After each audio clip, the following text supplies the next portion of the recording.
Welcome back to Cord Cutting Today, where we break down some of the biggest stories happening in the world of cord cutting, including today, Bob Iger, the CEO of Disney, announces when he's going to step down. He also talks about why they decided to buy Hulu instead of selling it all to Comcast.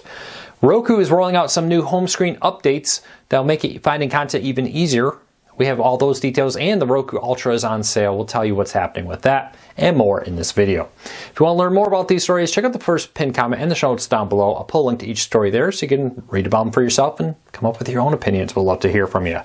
If you're new here, do me a big favor, hit that subscribe button, hit that thumbs up, let YouTube know you enjoy what we do here so YouTube recommends our videos to more people, helping us grow, helping us support our families, and hopefully help you break free from the high cost of TV and still watch the shows you enjoy. So with that said, let's dive into it. Disney's CEO Bob Iger has announced that he will be leaving in 2026. He came back for a short time after retiring a few years ago to say, hey, I'm here for a set time, and then to extend that now to 2026, where he says, I will definitely be stepping down. We're already in the process of finding a replacement for him. We'll see how that plays out. Now, what I thought was really interesting in this conversation, other than the fact that he says, yeah, I'm really leaving in 2026, is he talked about how they did a lot of due diligence about how selling all of Hulu to Comcast was a very real possibility that they considered.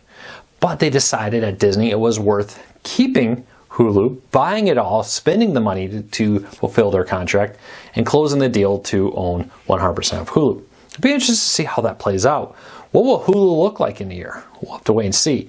By the time you're watching this, they may have already closed the deal. If they haven't, on December 1st, we're expecting that deal to close where Disney will become the sole owner of Hulu. Now, they've had full control of Hulu for a while. Comcast gave up their board seats a few years ago, so Disney's had 100% control of Hulu, but they've been cutting checks to Comcast for their share of about 33% or so of Hulu. Now Disney will own 100% of it. So let me know, are you excited to see Bob Iger go in 2026? Are you not? A lot of people were very excited when he came back, thinking he was going to save the company. He's definitely done a lot since he's been back, but I want to know, do you think he's been a positive influence on Disney or a negative influence on Disney? Now, I will caution everybody, the ball's rolling, right? He comes back, he's only been back this year.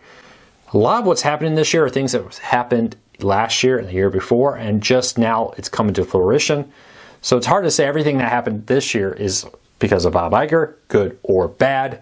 He's likely dealing with what was already in place in progress when he arrived. But that brings us to our next story. Disney is under siege right now. There's an activist investor trying to get more control of Disney because he's unhappy with how it. Pletz, P-L-T-Z. I apologize with my dyslexic brain. I probably butchered that. He is... runs a fund management company, big investors in Disney. They're trying to get more board seats so that they can get a vote and they can get a say in the future of Disney. They're not happy with how Disney's going. I know a lot of people are out there, and they are looking at diving in there and seeing what they can do to kind of turn the company around by getting seats on the board and having kind of a hostile takeover. This kind of thing has happened before. Disney has faced these kind of actions in the past from other investors too, who have that were unavailable, who have worked really hard to fight back and try to prevent them from doing that. So we'll see how this all plays out, but Disney is facing a very real pushback from investors out there who want to be able to take over Disney by investing, by buying seats on the board, by having some say in what's happening in Disney. Will that be successful? They're going to need some help by investors voting for them to get board seats. We'll see. But this is the second, I think, big push here that Disney's seen from investors who have been unhappy with their investment with it. All right. Welcome to One Take Recordings. I apologize about that little weird glitch there. All right. Roku yesterday announced a new update to its home screen. Now, you've probably noticed, especially if you have a Roku TV, there's been new categories pairing up on the home screen here for popular different things like sports and more. Now they've added 2 new categories to make finding content even easier. It includes all things food and all things home here that allow you to be able to quickly jump and find programming from HGTV, for example, all kinds of different housing from paid and free services, housing-based shows, also food programs like the Great American Bake Off from the Roku channel, all in one category. Roku's worked very hard to try to make these categories easy to discover for most popular content to help people jump into the content they really like as fast as possible. Want to know, do you like these categories Roku's adding where you can jump into them? Have you used them? Have you taken advantage of these free categories up here that help you find content across multiple different streaming services? Leave me a comment, let me know. All right, if you are a Disney Plus subscriber, you're going to notice some new perks coming your way in the month of December. They're adding the ability for you to get discounts on a wide range of stuff, and they say, they haven't announced details, but Walmart Plus discounts are coming and Disney World discounts are coming to Disney Plus subscribers. You can get things like right now, 50% off a D23 Gold membership, which is Disney's like fan club. You can get also savings on like Disney themed Funko Pops, savings on cruises, Ubisoft's new Frontiers of Pandora PC game. You can get 20% off that. Save $5 on tickets purchased through Fandango to see Disney movies, including the new Wish movie, and more. These are just a handful of them, including special offers for the Walt Disney Resorts coming up. So very interesting. I love the fact that we're seeing some aggressive pushes here. Hey, if you're a Disney Plus subscriber, now you get some additional savings. Check that out. Link in the show notes to the full list of all the savings. I only listed a handful of them. But let me know. Are you a Disney Plus subscriber? Any of these deals jump out yet? Take a look at them. Speaking of deals, deal of the day. Roku has brought the Roku Ultra Black Friday sale back. After Black Friday, the sale briefly vanished from Amazon, and a lot of people thought it was over. It's back. You can get a Roku Ultra for $69. This is a great deal out there for Roku Ultra, Roku's most powerful streaming player. Link in the show notes down below. They also have the Roku Express 4K for $24.98 or the Roku Stick 4K for $29.88. Really good deals on Roku streaming players.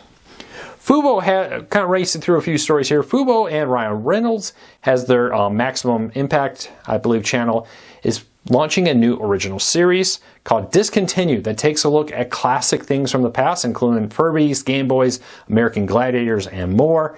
It's kind of a dive into all things. It seems like 80s, 90s nostalgia that's no longer around. And they do special episodes on different topics out there. This is available both on Fubo and a variety of different free streaming services that offer that Maximum channel. It's in partnership between Fubo and Ryan Reynolds. All right, good news if you're a Tubi fan. A lot of people have been asking for it to expand into new markets. Now it will be expanding into the United Kingdom and other areas. Tubi is also appointing David Salmon as the new lead to lead its international expansion. Recently, Tubi expanded in Canada. It's currently available in the US, Canada, Mexico, Costa Rica, Guatemala, El Salvador, Ecuador, Australia, New Zealand, and more out there right now. Now they say they want to continue to expand. The demand for free content has never been higher, not just in the United States, but around the world. And Tubi seems to be working to reach that. So good news. I often get asked when these services will come to other countries. Now we know.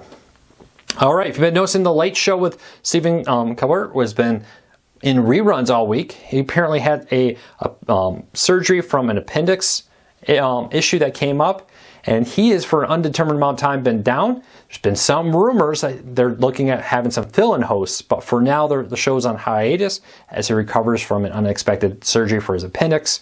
That's why you're not seeing any ones. Wish him the best, no matter if you like him or not. Wish him all the best in his recovery going forward. All right, cable TV numbers continue to fall, and there's a new study out there that expects to see U.S. households paying for traditional cable TV to drop to just 42% this year. That's a far cry from 2010, when 85% of Americans paid for a traditional cable TV satellite type service. So question, how many people here since 2010 have canceled? Does it surprise you that 5% people paid for it in 2010? Maybe it surprises you that 15% didn't. Maybe you just assumed it was like 100. But it's definitely a huge impact. We're seeing a growth ever so fast as many Americans out there cancel cable TV and more. Excuse me, that 42% is expected in 2025. I misread this as I was talking. I apologize. But leave me a comment. Let me know. Does it surprise you that 42% of Americans will still pay for traditional cable in about a year in 2025? Or is it you think that number maybe should have been higher, maybe should be lower? Leave me a comment, let me know. And lastly, Netflix, before we get into your question of the day, has been rolling out video games, but most of these video games that come included with your Netflix subscription for mobile games have been independents, unknown games, and more. Well, now they're getting their first massive, big blockbuster game. The Grand Theft Auto trilogy, which is Grand Theft Auto 3, Vice City, and San Andreas, the remastered definitive edition of it, is coming to Netflix for free. The mobile version, if you're a Netflix subscriber, you will be able to play those games on your mobile device for free. Check out the show notes down below, and in the first pinned comment, you can find the details about that there. All right, question of the day. If you ever have a question for me, leave a comment down below. Start off with something like a question for Luke, so I know to answer them there. But I got a question here about Luke. Why are local channels trying to make money from streaming services? They make money on ads on their channels. Pluto TV and channels are free because they have tons of commercials. So why do ABC, NBC, Fox charge not just streaming services, let's say cable networks too? Instead of just giving it for free, I can get it for free with an antenna. Well, they rely on ads. Well, the truth is that they wouldn't be profitable if they did that. At least not with the way they are. There would have to be massive, and I mean massive cutbacks. A lot of the content you see on NBC, ABC, Fox is a lot more expensive than content you see on things like Tubi or Pluto TV. Often that's older content, less popular live new content, and more. They're not paying NFL rights for live NFL games, NBA games, college football games, and more. They don't have a huge, massive news department that's making a ton of local news and local programs.